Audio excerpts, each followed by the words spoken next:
Bueno, el día de hoy quiero hablar sobre el tema entendiendo la voluntad de Dios. Una vez más, quiero hablar sobre el tema entendiendo la voluntad de Dios. Uno de los trabajos pastorales es llevar a la grey a pastos verdes. El trabajo del pastor es llevar a las ovejas a pastos verdes. Y cuando la Biblia pone el ejemplo en el Salmo 23, Jehová es mi pastor y nada me faltará. La Biblia pone un ejemplo de la iglesia como un rebaño. Cuando Jesús llama a Pedro al ministerio, le dice: Pedro, ¿me amas? Apacienta mis ovejas. Decía, uno de los trabajos del pastor es llevar a las personas a pastos verdes. En otras palabras, es alimentar al pueblo de Dios, es nutrir al pueblo de Dios con lo que la Biblia llama la sana doctrina. El apóstol Pedro decía: desead como niños recién nacidos la leche espiritual no adulterada. En otras palabras, hay leche o hay una desviación de lo que es la verdadera doctrina. Como cristianos, no solo debemos nosotros leer la Biblia, nosotros debemos también aprender a interpretarla. Es una de las razones por las cuales sin duda han surgido tantas religiones, tantas creencias y tantas denominaciones. Al final del día es porque yo creo que dice esto, y yo creo que dice esto otro, y yo creo que dice aquello. Yo siempre he hecho una distinción entre leer el periódico y leer la Biblia. El periódico se lee, usted se agarra un cafecito en la mañana, el periódico se lee, es algo que está al día, es algo que se entiende, es algo que podemos catalogarlo como la última noticia, algo que está muy presente a nosotros. Pero la Biblia, a diferencia, no se lee, la Biblia se estudia, se escudriña. En las escuelas bíblicas se enseñan materias como materias de exégesis o lo que se conoce como la hermenéutica, sobre el arte y las reglas de interpretar la escritura o interpretar un pasaje.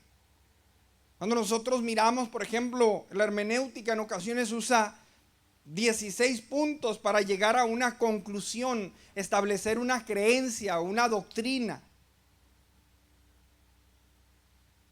Hoy quiero, hablar sobre este tema, sobre la voluntad de Dios, dado que es sumamente importante que usted y yo estemos dentro de la perfecta voluntad de Dios. El libro de Romanos comienza el apóstol Pablo a hablar que nos presentemos como sacrificios vivos, agradables, que haya en nosotros una renovación de vuestro entendimiento para que nosotros podamos entender, podamos comprender cuál es la voluntad de Dios. Repetidas veces escucho a personas referirse a la voluntad de Dios como si Dios fuese responsable de todo lo que acontece, o como si Dios estuviese a cargo de todo lo que sucede aquí en esta tierra. Quizás tú lo habrás oído.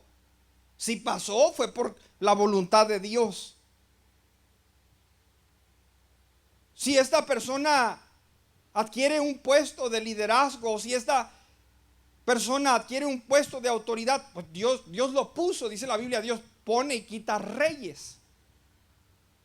O la otra famosa palabra que dice: Dios está en control.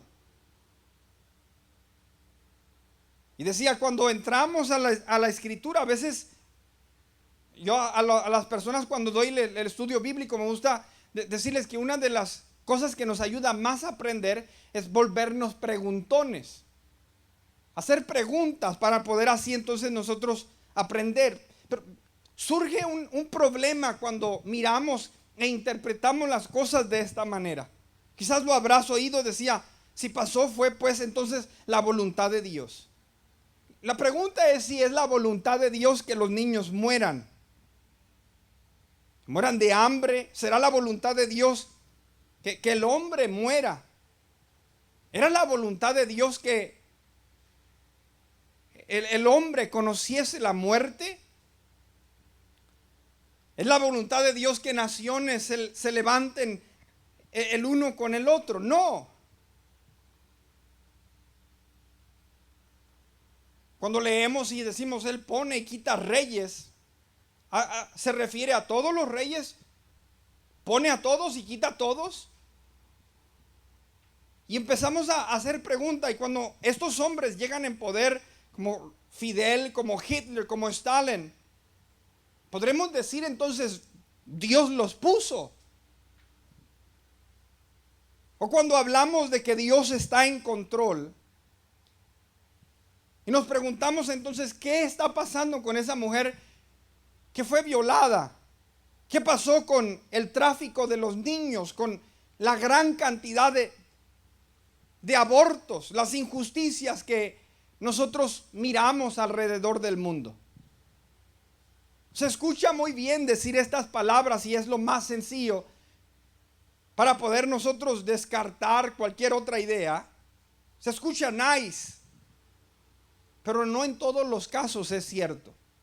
Y yo quiero que miremos en esta hora, decía, al nosotros entender ciertos aspectos de la voluntad de Dios, obviamente no conoceremos la voluntad, y la idea de este mensaje no es llevarte a pensar que tú puedes conocer la voluntad de Dios en su totalidad.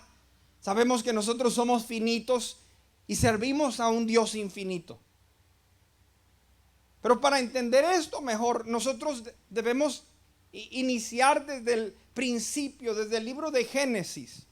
Génesis, el capítulo 1, versículo 27. Miramos aquí el origen del hombre, el establecimiento del hombre aquí en la tierra.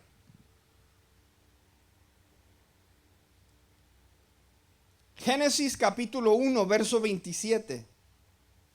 Del verso 27 en adelante dice el conocido pasaje: y creó Dios al hombre a su imagen, a imagen de Dios lo creó, varón y hembra los creó. Y los bendijo Dios y les dijo: fructificad y multiplicaos, llenad la tierra y sojuzgadla. Diga conmigo, sojuzgadla. Ahora, diga conmigo, señoread. Note lo que dice: sojuzgad la tierra y señoread. Cuando miramos el versículo 28, fructificad, multiplicaos, llenad la tierra y sojuzgadla, y señoread en los peces del mar, en las aves de los cielos y en todas las bestias que se mueven sobre la tierra. Cuando usted va a SeaWorld, usted mira que el hombre tiene la capacidad de realizar la autoridad y el dominio que Dios le dio. Le dice a esa ballena, en inglés le llaman killer whales, una ballena que puede acabar con un tiburón blanco, una ballena peligrosa. El hombre le dice, le hace una seña y la ballena brinca. No sé si usted ha mirado, pero agarran a las focas para que usted se tome una foto con ellas y le hacen un gesto, y la foca hasta hace una sonrisa. La foca empieza a decirle adiós y empieza a obedecer a la orden y a la instrucción del hombre. No solamente la foca, pero el elefante, el león, y ahí estamos en los circos disfrutando de el dominio que el hombre puede llegar a tener sobre el animal. Bueno, cuando miramos al principio, hemos de entender que cuando Dios establece este mundo, Dios al hombre le da, una vez más, dominio, Dios le da al hombre autoridad. Cuando usted mira a un oficial, sea de policía, sea del Border Patrol, sea de cualquier, ellos pasan por un proceso de entrenamiento. Y cuando ellos están listos para realizar su tarea, a ellos se les da un gafete o se les da una vestimenta que cuando ellos se ponen esa vestimenta, ellos tienen una representación de la autoridad. Ahora, ya no nomás eres fulano de tal o no eres mangano, ahora eres el oficial. Ese gafete y esa vestimenta te ha dado a ti una autoridad. Cuando Dios instala al hombre en el huerto del Edén, al hombre le dice: tú vas a señorear y tú vas a sojuzgar la tierra. En otras palabras, te doy el gafete y te doy la vestimenta de la autoridad. Y cuando nosotros vamos mirando lo que ha sido el resultado, usted mira, por ejemplo, de repente escuchó que un emigrante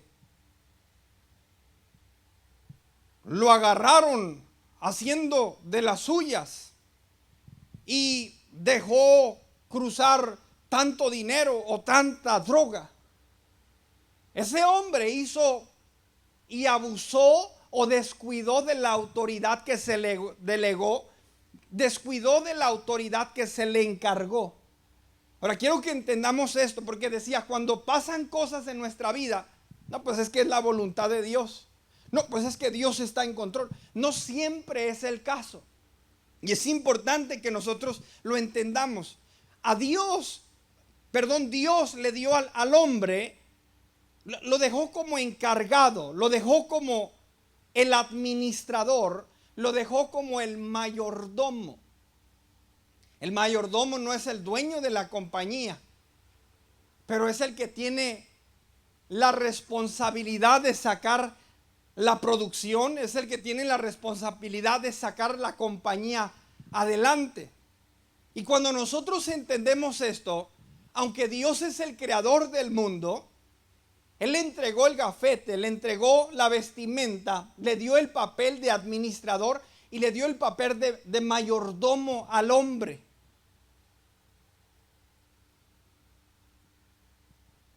Y a partir de eso, usted puede darse cuenta que el hombre no ha figurado cómo hacer bien las cosas.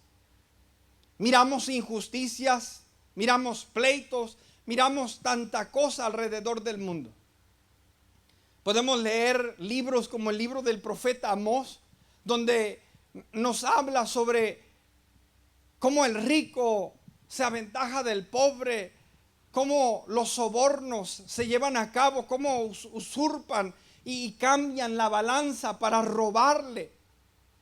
Y usted lea el libro del profeta Amós, que está lleno de pura corrupción y puras cosas que pasan dentro de este mundo que el hombre está gobernando. Ahora es bien importante que nosotros lo entendamos. Cuando hablamos de la voluntad de Dios, al principio iniciamos leyendo la escritura en 1 de Samuel, el capítulo 8. Y nos dice así la escritura,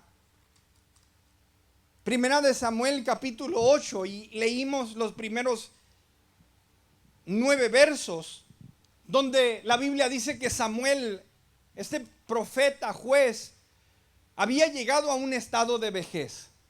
Sus hijos quizás no eran la calidad de líderes como lo era él.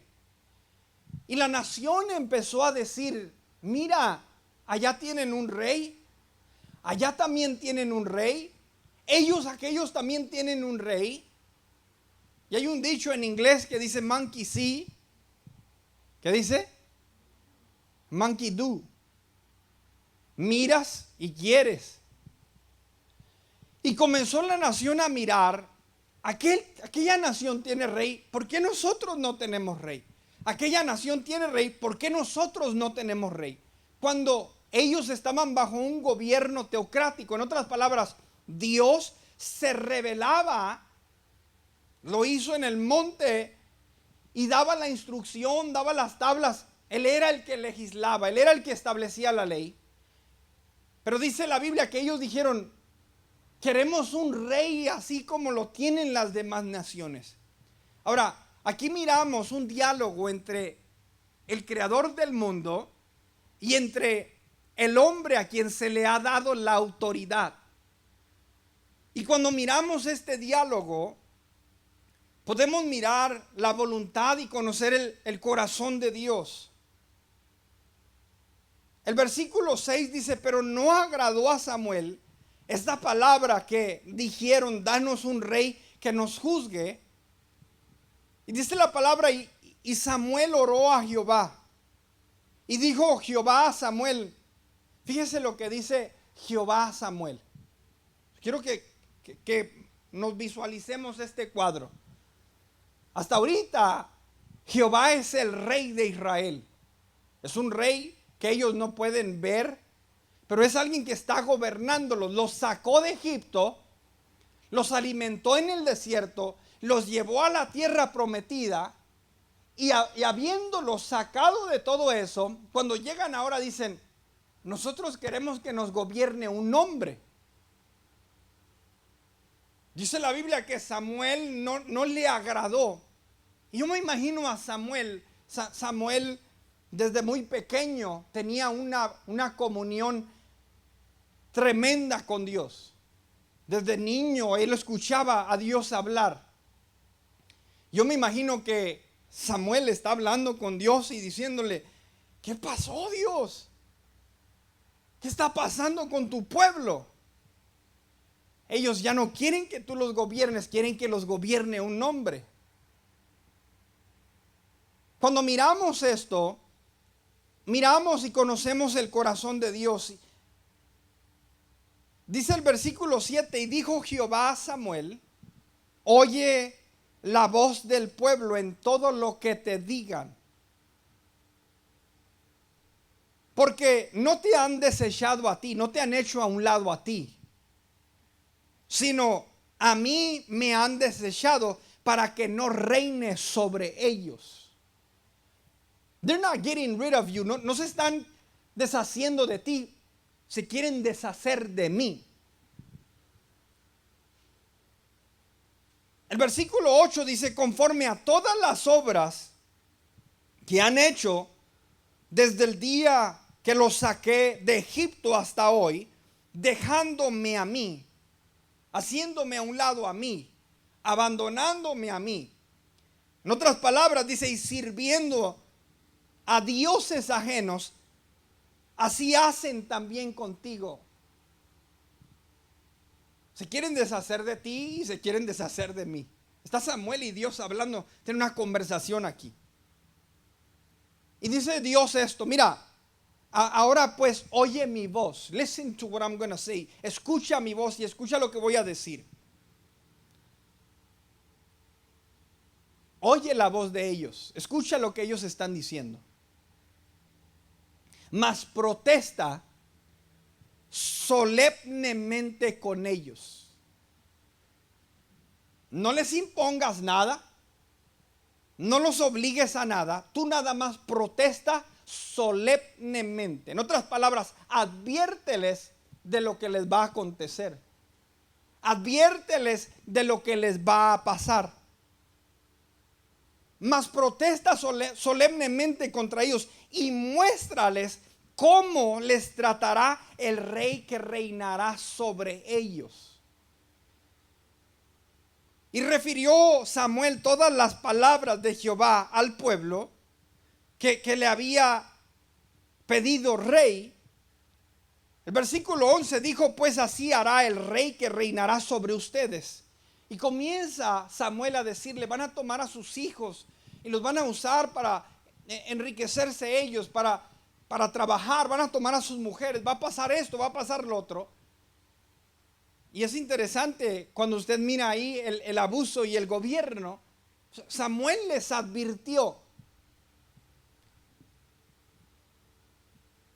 El versículo 18, después de hacer toda la advertencia, dice, clamaréis en aquel día a causa de vuestro rey, que os habréis elegido, mas Jehová no responderá en aquel día.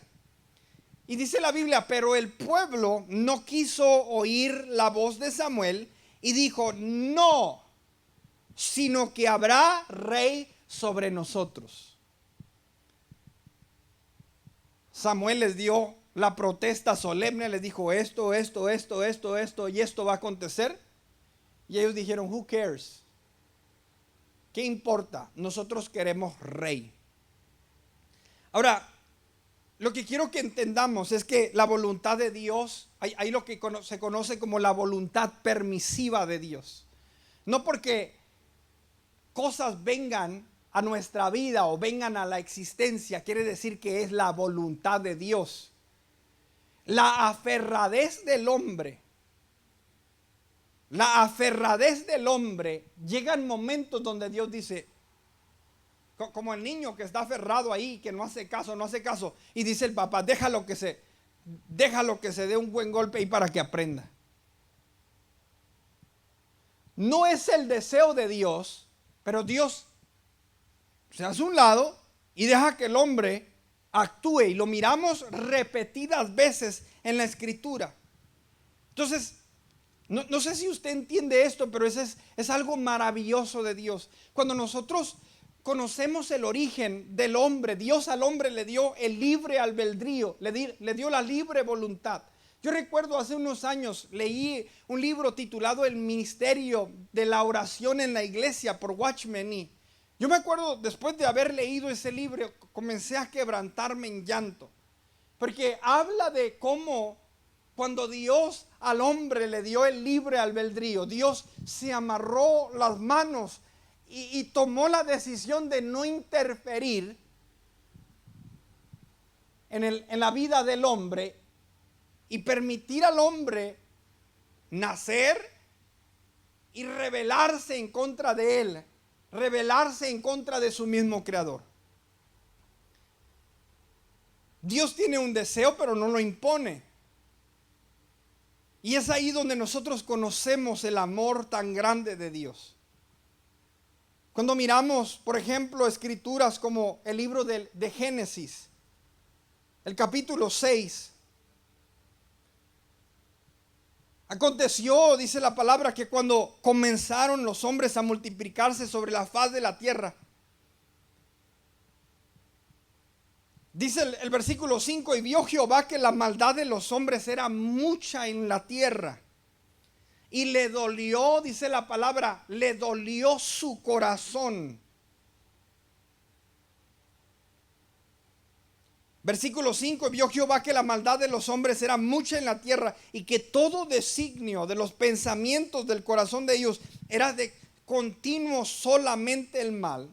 Se arrepintió Jehová de haber hecho a hombre en la tierra, y le dolió, dice la escritura, su corazón. ¿Quería Dios que este fuera el resultado? No, pero en el origen entendemos que se le dio el dominio, se le dio la autoridad. Más adelante vamos a entender por qué el libro de Apocalipsis comienza y dice que lloraba el apóstol porque no había quien fuese digno de desatar los sellos. La voluntad de Dios, decía, entendiendo, no es impuesta sobre el hombre. El hombre toma la decisión. La Biblia dice que le dolió su corazón. Muchas veces he leído con ustedes el capítulo 8 del libro de Ezequiel, donde Dios lleva a Ezequiel en el espíritu al templo y les empieza a enseñar todas las cosas mal que están haciendo.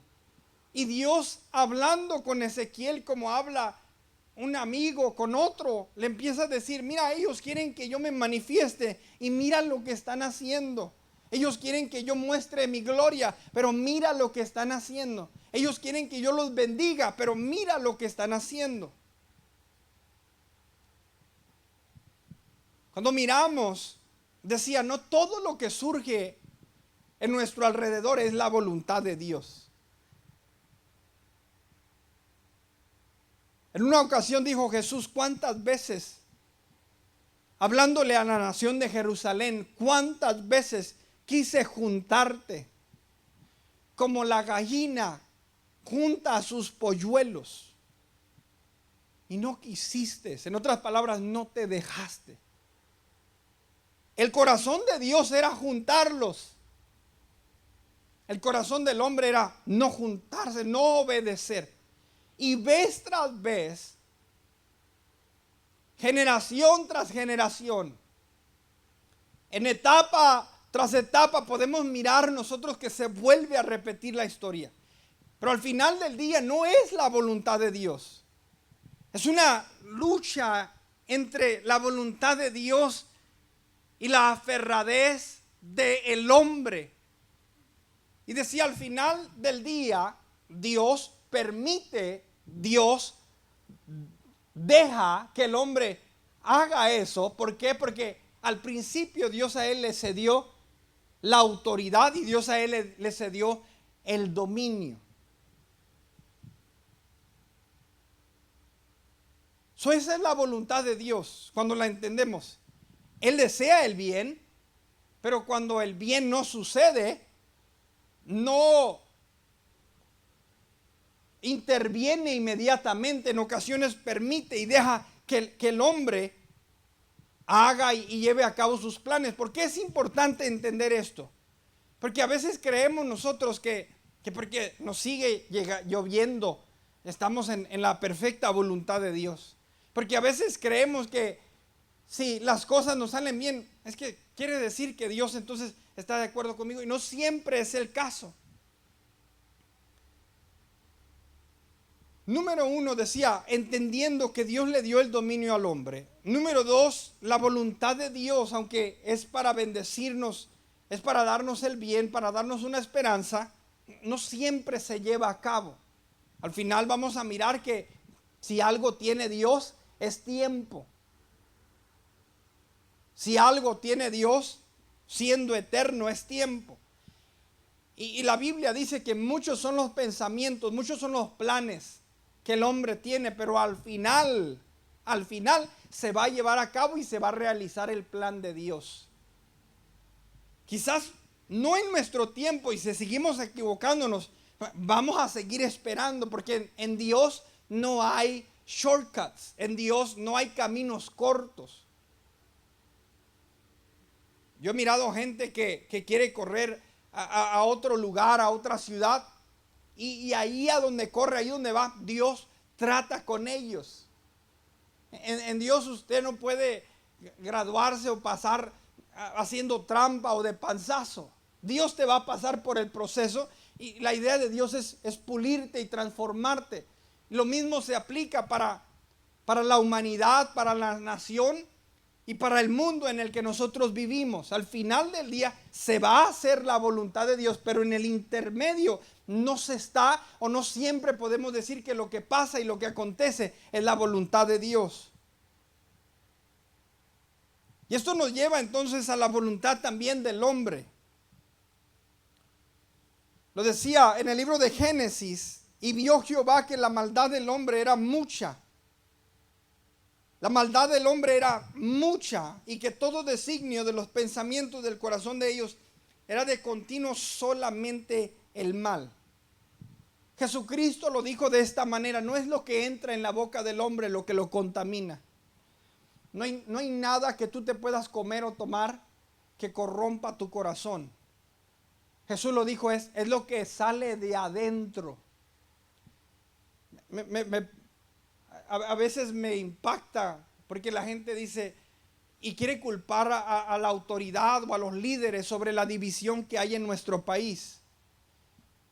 Mirando las cifras, escuche bien lo que le voy a decir: 50% de los matrimonios terminan divorciados en el país de Estados Unidos.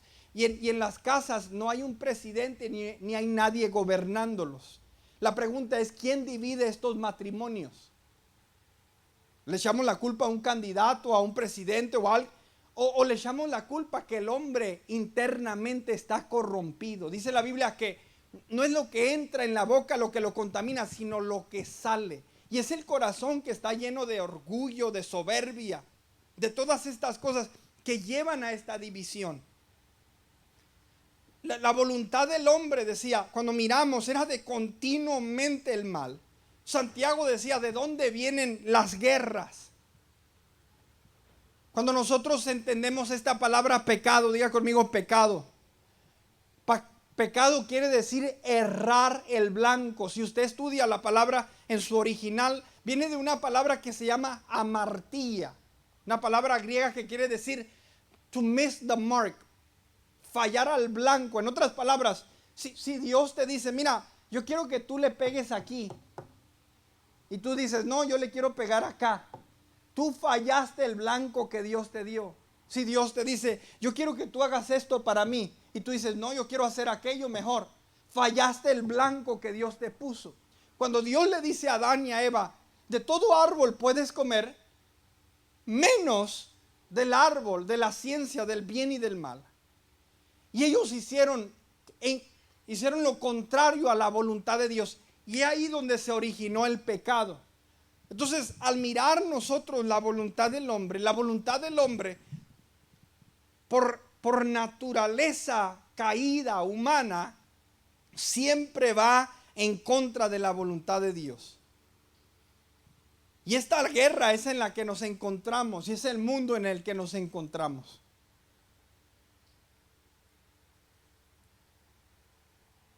Una vez más, esta es la batalla que aspiramos, que miramos nosotros alrededor de todo lo que está pasando. Es el constante deseo del hombre de establecer su voluntad. Y every time he tries, siempre que intenta el hombre, no trae otra cosa más que caos, problemas y problemas. Si me ayudas ahí, Bonnie. Quiero concluir con esto.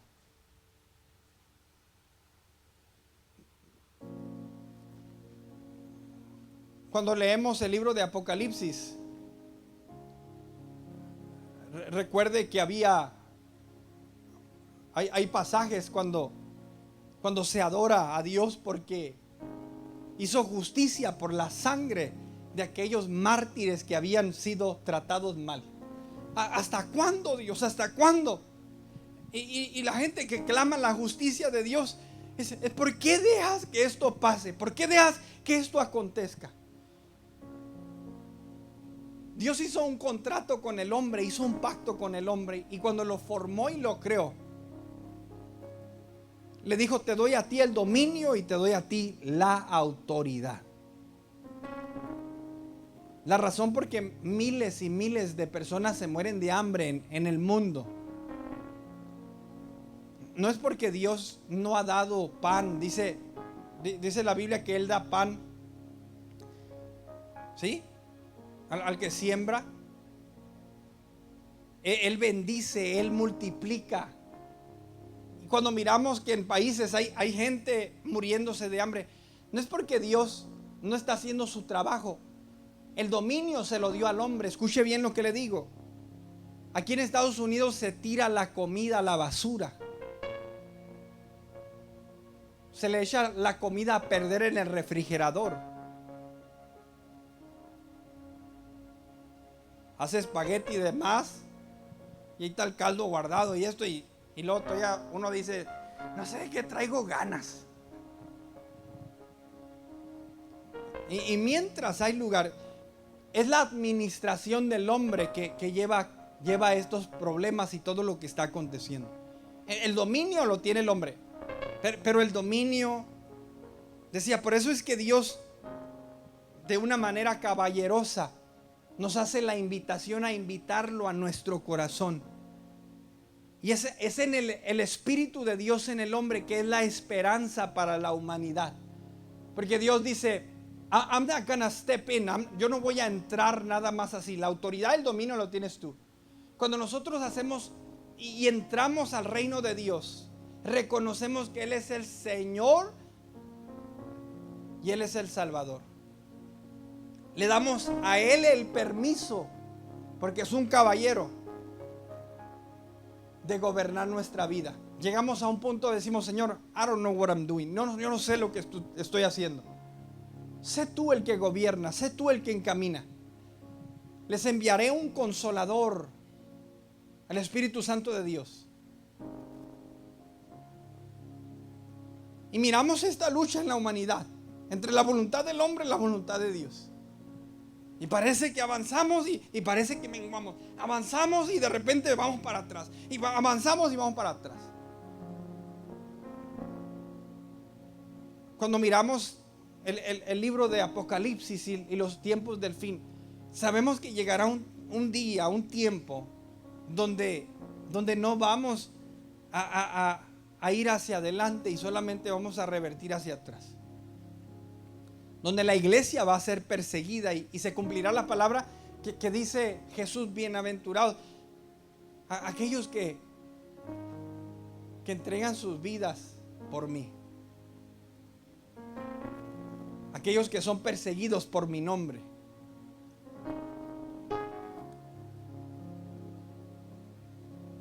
Les platicaba hace unos años atrás. Nos empezaron a mandar cartas, estando otra administración en la presidencia, a los pastores, y dijeron: pastores, actualicen su constitución, la constitución de la iglesia. Porque si llega una pareja del mismo sexo y le dice que quiere que ustedes los casen, ustedes se pueden meter en problemas si no los casan, porque esa persona los puede acusar de discriminación. Y estaban a nosotros como pastores diciendo: pónganse al tiro, pónganse al tiro. Una entidad como la iglesia tiene que tener lo que llaman en inglés las bylaws o la constitución. Me dijo un hombre una vez: these are your weapons of war in times of peace. Estos son tus armas de guerra en tiempos de paz. Cuando tú vas a la corte y te sientas delante de un juez, el juez no te va a preguntar qué es lo que dice la Biblia. El juez te va a decir qué es lo que dice la Constitución. Y hablando con una persona ayer, me decía: pero es que si a ti te llega una pareja homosexual, tú la tienes que casar, porque la Biblia dice, y ahí le va, la Biblia dice que toda autoridad está establecida por Dios. Y le dije: ¿qué fuera de contexto estás? No entiendes bien la Biblia cuando Pedro dijo: más vale obedecer a Dios antes que a los hombres. Y es importante, decía, cuando nosotros entendemos esto, mientras el mundo va en decadencia, quizás nos sintamos tentados a decir: pues no se puede. Nosotros debemos seguir luchando por la justicia, debemos seguir luchando por la verdad y no menguar, no parar. Dice el libro de Apocalipsis, y quiero concluir con esto. Apocalipsis, el capítulo 5. Solo le da Dios, dijimos, la autoridad al hombre. El hombre hace un desastre. A lo largo del camino, Dios quiere bendecir al pueblo. El pueblo se rebela. Dios quiere de una manera solemne protestar y decir: no les conviene esto, no les conviene aquello. El hombre sigue, el hombre sigue, el hombre sigue. Leemos el libro de Apocalipsis, que se llenaron las copas de la ira de Dios. Porque si nosotros entendemos y nos enteramos un poco de lo que pasa con el abuso y muchas cosas que miramos y dice: ¿cómo puede ser posible que se permita tanta injusticia? Sube ante la presencia de Dios y Dios viene a juzgar todo eso. El hombre no puede, decía, llega a un punto donde el hombre no puede hacer ni establecer con la autoridad que recibió. Y ese es el momento en el que un hombre tiene que interferir, porque la autoridad se le dio ¿a quién? ¿A quién se le dio la autoridad? Al hombre. Y la Biblia dice que Emmanuel, Dios con ¿quién? Con nosotros. Grande es el misterio de la piedad. Dios fue manifestado ¿en qué? En la carne. Ese hombre perfecto, ese hombre en la carne, ahora tiene el privilegio y tiene el derecho de entrar aquí y usar y utilizar la autoridad y el dominio que se le dio a quién, al hombre una vez más. Y Apocalipsis capítulo 5 dice: y vi en la mano derecha del que estaba sentado en el trono un libro escrito por dentro y por fuera, sellado con 7 sellos. Y vi a un ángel fuerte que pregonaba a gran voz: ¿quién es digno de abrir el libro y desatar sus sellos? ¿Será el presidente fulano de tal? ¿Será el rey? ¿Será el primer ministro? ¿Quién es digno de desatar los sellos? Who is worthy? ¿Quién es digno? Y ninguno, ni en el cielo, ni en la tierra, ni debajo de la tierra, podía abrir el libro, ni aún, dice la palabra, mirarlo.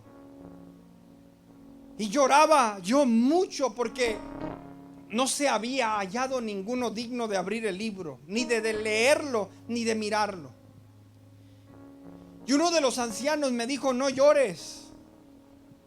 He aquí que el león de la tribu de Judá, la raíz de David, ha vencido para abrir y desatar sus 7 sellos.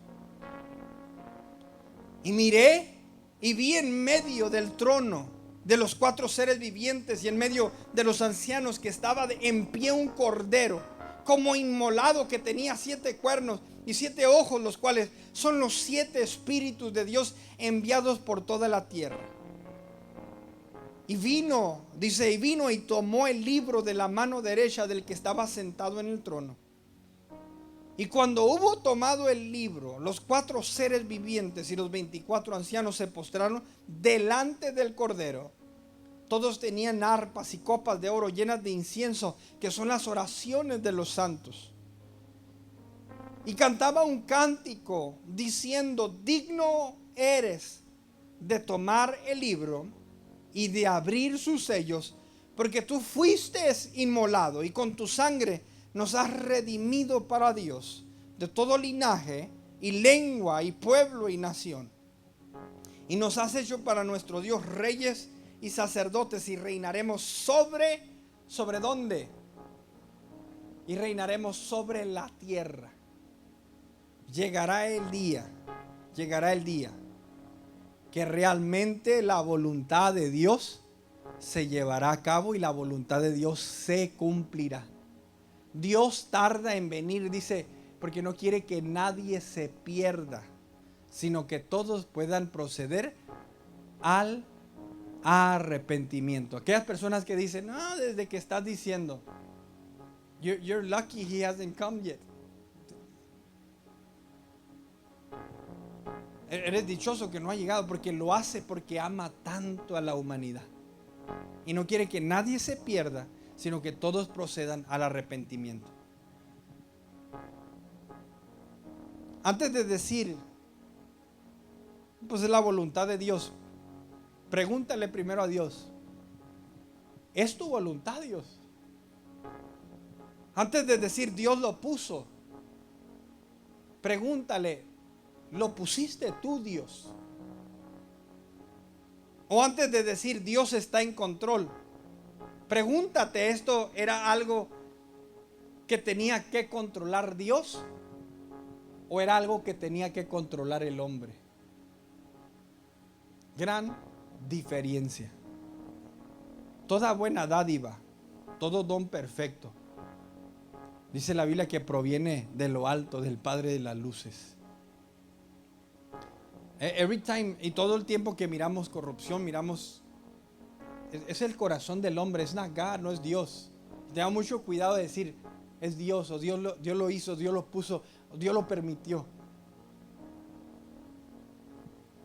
No todo el tiempo es el deseo ni la petición de Dios.